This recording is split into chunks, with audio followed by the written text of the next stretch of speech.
tienen moña, tienen feria y mentira que al final ellos tan a otro nivel. What's good, YouTube? It's your boy Zodi Man here with Team Death Note. Alright, and we're here with Undefeated and Swiss, correct? Yep. First, day 1, Undefeated. And top 16 in day 2. Okay. And then what did you play? I played SS3 blue red. Okay, so basically this guy right here, he went undefeated day 1 at the tournament. At the main event, dude came first place undefeated, and now at day 2, top 16 for the 1K event, he came top 8. So this dude right here, he has the sauce, the ultimate gravy. If you have that mashed potatoes, go ahead and dip it in. So let's do this. Okay, so we and all 3 of us ended up playing the same deck. We chose to play a more versatile deck, so it was basically we aggro you and then we play very defensive. Exactly. So starting off with our leader, we play Son Goku SS3. On this side, if you have no energy, you can place 1 card from your hand to the graveyard and flip 2 of your life for energy. On the awakened side, at the end of your turn, you untap 3, and when he attacks, he obviously draws a card. Maximum energy you can play with this leader is 6. So starting off, all of us, we all play 4 10Ks obviously, 4 boost attack Piccolos. Now one question, prior to that, why the boost attack Piccolos and not the Kai, the Kabito Kai? Well, you want a consistent draw. Okay. Especially in this deck. You want to touch your pieces out if you don't have any hands. Yeah, so exactly what he said. Like, we just want to constantly draw our pieces. Like, this card would constantly draw us into the cards that we need for certain situations. Like, I needed a chain attack. I obviously super comboed, and my opponent had the combo phase. He comboed like 35, so I comboed this. I needed a chain attack, so that way I could Zeno. I drew the chain attack off for it. So I was like, okay, like this was the better choice. Okay. 4 flutes. Basically what this card does is if either one of you or your opponent controls a 3 or less, you get to bounce it back. If it's your card, you draw 1 card. So it's a +1. Alright. And it also works if your opponent has 5 little blockers and try to go for game. Yeah. Just go 0/0/0, pull back its entire field, and then just go for game. Oh, yeah. wow. So instead of him using them as blockers to negate your attack, he actually has to use them for combo pieces, which is pretty minus. We play 4 sense beans, which is obvious. But do you use it more for defense or offense? Sense beans, I use it more defensively. How about you? I use it more to extend plays. It's a very versatile card, obviously, but if I want to do more than 1 play at a time, I want to send to me. Okay. Because defensively, it only gives you 5K, and if they can come over, you used to take a life. But offensively, you can extend your plays. All right. And what are your opinions about this? It gives me an extra turn.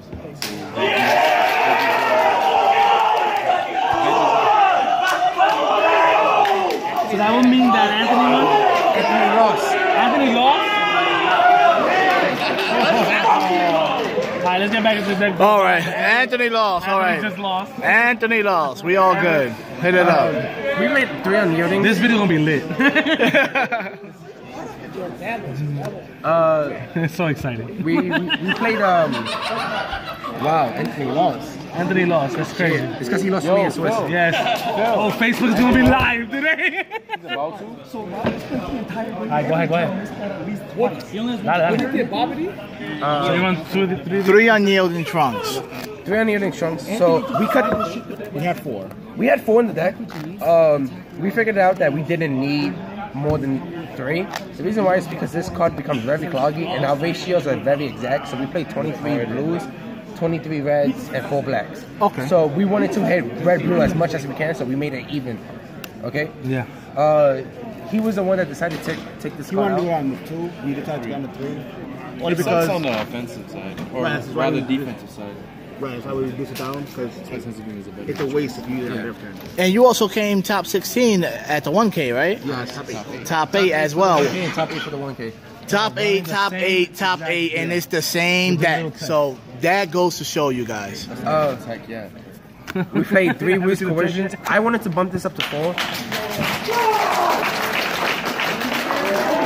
Yeah. I wanted to bump this up to 4, but he was explaining to us that 4 is very cloggy at one point because if we miss our curve, which is red-blue, that's the best curve we can hit. If we miss our curve, it just becomes a dead card in our hand. And I seen that in the 1K when I was playing Danny, the guy that won the 1K, because I was undefeated. Top 8 players. He basically pushed me in, and I tapped out, and I had red-black, and I couldn't do nothing, and I had all 3 of these in hand. I play 3 intensifying power trunks. Now, why 3 trunks? Because I see everybody maxing them out at 4. Well, we played 3 trunks and 3 combos. We didn't want these to get too cloggy, right? Because at a certain point, Kareem mentioned that you do not want to go down after full life. Full life, you want to protect as much as possible. Yeah. Okay. Never go back past 4. So hard that says why. And it's charged. And if these end up becoming charging pieces for chain attack, Zen, or any other. And if you had like double blue or blue or anything else, you need the red card to Zen anyway. Yeah. And then this card, you'll see it later, but we side the 4th one for apes. So that way we can have a faster chain attack Zeno towards them because they're one of our hardest matches if we don't get the chain attack Zeno off. We played 2 bodyguard Legics. The reason why we mained this was because aggro was a very big deck. So maining these 2 just slowed them down a little bit, enough for us to actually have a little advantage when we get to a certain place. Also, we don't want more than 2 because there's a 50% chance that you're not going to use it at all in your hand.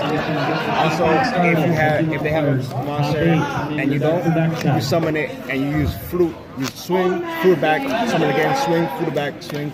Yeah, because that's actually one play that you did against me. Yeah, I did against you. So when I used to call out my battle cards out there, on his turn he used to do a free Legic, swing at one of my people, 15k, do no combo, use flute, bounce him back up to his hand, draw a card off of the flute, and play him again to swing, and flute again, and just watch and repeat, and this dude is actually good. A top cut and a near top cut miss. We have our Dragon Ball Super Champion for ARG Boston. Let's give a huge round of applause to Robert Russo.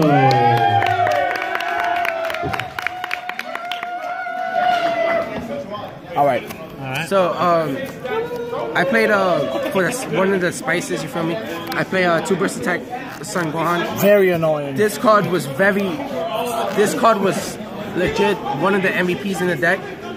When they got to crunch. Okay, Dragon Ball Super players, I need the God Squad and NWO to the front. Again, NWO and God Squad to the front, please.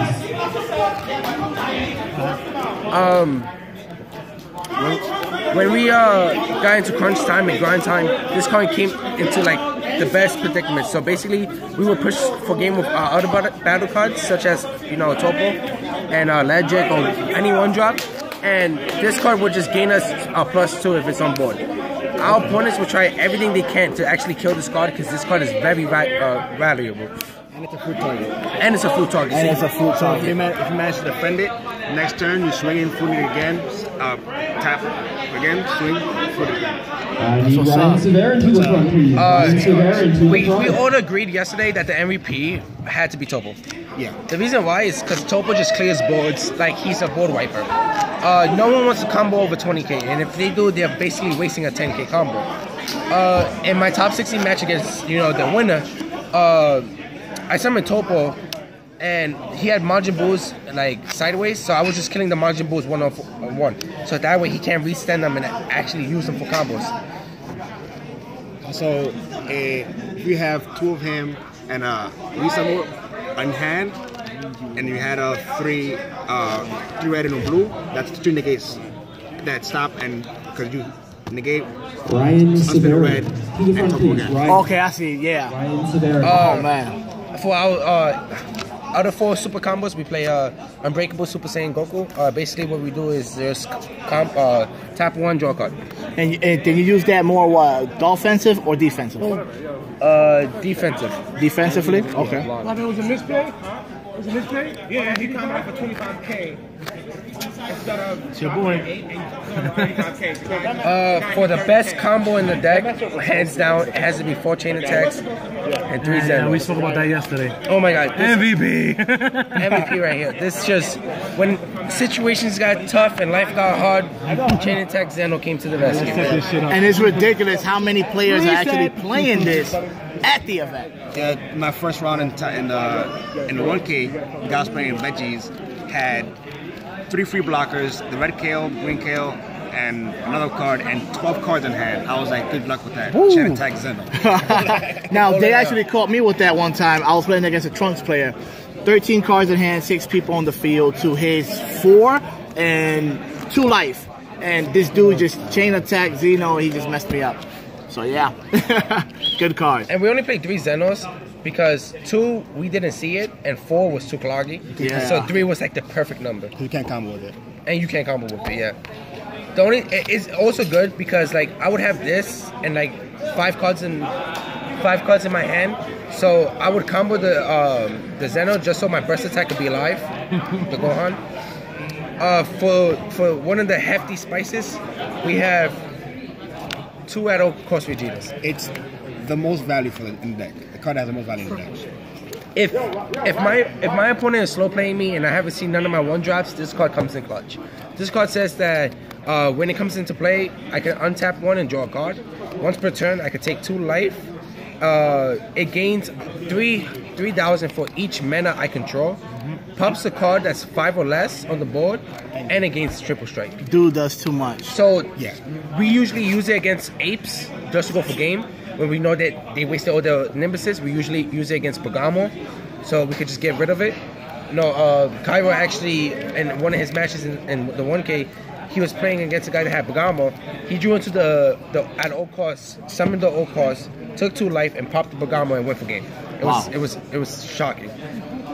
We only played 1 hit. I usually charged it. I don't know about y'all, but I charged it a lot. I used it in the same day you're talking about. I used it in that one. The only time I would really use hit was to take 2 cards out of their hand, attack, apply pressure, let them take life and everything, and then the following turn, after I survive, chain attack Zen on them. That way, those 2 cards that they just got. You say you suck, but you're nice. Bro, I suck, bro. It's also a card that if you have it, it's good, but if you don't have it, you don't lose the game. That's how they want to do. Okay. Yeah. So he's not a necessity. Right. He uses it, yes, because if you have it, it's... He's a tech card, yeah. Right. But if you don't have it, you don't lose the game. You don't depend on him. Exactly. Yeah, right. So it was either going to be 2 hits and 1 all cost, or 2 all cost and 1 hit. But we noticed... Can you speak up? Well, so hit was only used to guard for my next turn, so I wouldn't use it offensive at all. I'm mainly focused on chain attack Zeno because of apes or these spam out decks, and just like I don't want to get aggro too. So I can see your hand, pick up the Champa 10k that you won't kill me with next turn, and follow up with my chain attack Zeno after I draw for turn. Exactly. I played against a chain attack Zeno player a mirror match, and he hit me and then Zenoed me, which was very bad for him because as soon as my turn was over, I got my cards back after he Zenoed me, so I had 7 cards in hand. I was like, if you want, so I got 7 cards in hand instead of 5. Oh wow. No. So that's a big no. No hit and then Zeno. Don't do it. For another MVP of the deck, we got to give it to Fu. Fu is one of the most amazing cards in the game. It draws us 2 cards. And it's only a tap 1 for overwhelm of 7, and we usually just go through our decks like nothing because we use a lot of extra cards and 5k combos. So summoning Fu after Zenoing is like amazing, and most of the time, like throughout, yes, that's like the thing. We Zeno, hope to draw Fu, draw the Fu, and just go for game. And then we main deck 2 Coronas. I actually love this card a lot because there's like a loop with it. If you have this and like 4 flutes and you have the mana to use all, you end up like with mad cards in your hand. I've done it multiple times, and it was for new players. I'm sorry to cut you off because there's a lot of new players. This stops all super combos or just? It just stops. Right now, it stops. Effect that makes you summon a card from your hand. So Shugesh and the 5-drop hand. Correct. 5-drop hand, yes. So anything that makes you four drop drop from hand. 4-drop. Okay. No, she's a 5 drop, isn't she? No, 4. 4 drop. I'm thinking that it stops anyway. For the side deck, we sided in 2 full shardeds. It was usually for like decks that wanted to stall us a lot. Any deck that stall us or has a lot of blockers. In top 16, I made a misplay because that's why he's looking at me like that. In top 16, I made a misplay. My opponent stalled me a lot, and I sided in Frederick's instead of this card. And this card would have wanted me to game over this because of the fact that this is more reliable for the simple fact that it negates all effects on board and in hand. Is you can't activate anything that has a skill on it. So everything becomes a vanilla. Everything becomes a vanilla, and that's permanent. And when I swing at you with 30k crit, 30k double strike, it's amazing. I'm just in a combo, what, 3 10Ks and it's already 60. So your super combos are dead, so you can't even like reach me. This is also ideal after chain attack Zeno. And if you tap out, you're done. And also, if it also can be used defensively because the effect lingers after I pass my turn. So if I go, I know I can't win, and I'm playing SS3. Okay, I tap 6, full, swing. If I have to pass, you can't do anything. You can't 10K. You can't activate effect that's on your meter. So it makes me say you have to pass my turn. Okay. We also sided in 2 Fredericks in the 4th chunks.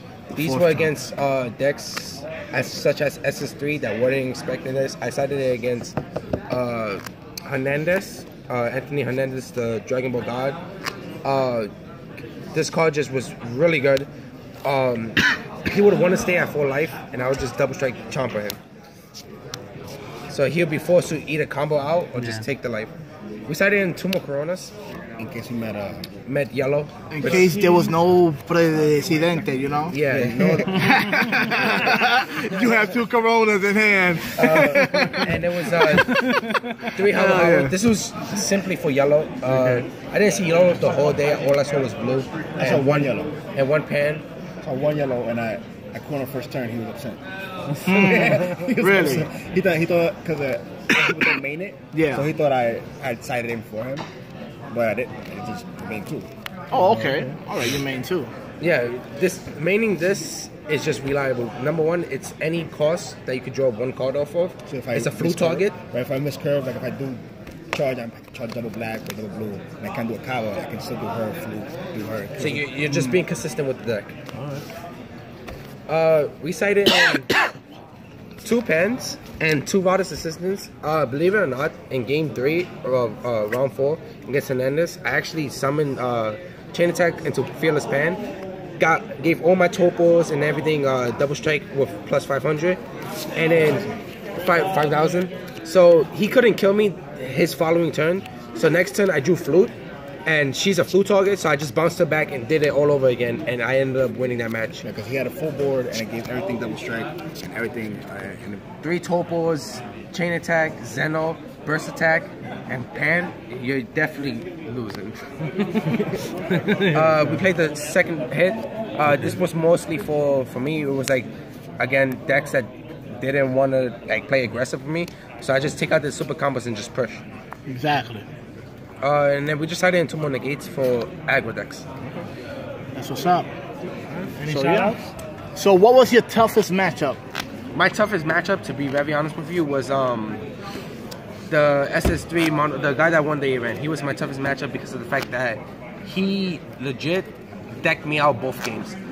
There was like no way I had opportunities to win the game, but for the fact that he decked me out, it was like I couldn't do nothing. He was just playing very conservative. And what was your toughest matchup? Well, it's in general, we should not have a tough matchup, but Trunks can really play a strong grind game against us, only for the fact that even after we Zeno, they can still replenish their hand because of their leader's ability to draw one after. So like their Zenos are not dead compared to ours. Okay. Yeah. Hey, your toughest matchup? Same, Zeno. Zeno? Same Trunks, because even if he has a Zeno in hand, he combos with it and he just draws 2. And he just drops his whole hand. If we Zeno him, instead of having 5 cards in hand, in his turn he's going to have 7, 8. And keep on that. All right, that's what's up. So yeah, so here we have it, guys. This is Gabi from Team Death Note, and we're over here with These three amazing players, you know, undefeated day one at the main event. And then on top of that, top 8 at the 1K with the same deck. So yeah, it works. And yeah, so this guy from Team Death Note, Exodia, man. Peace out. We said it first, my dude. Que lo que es fortuna.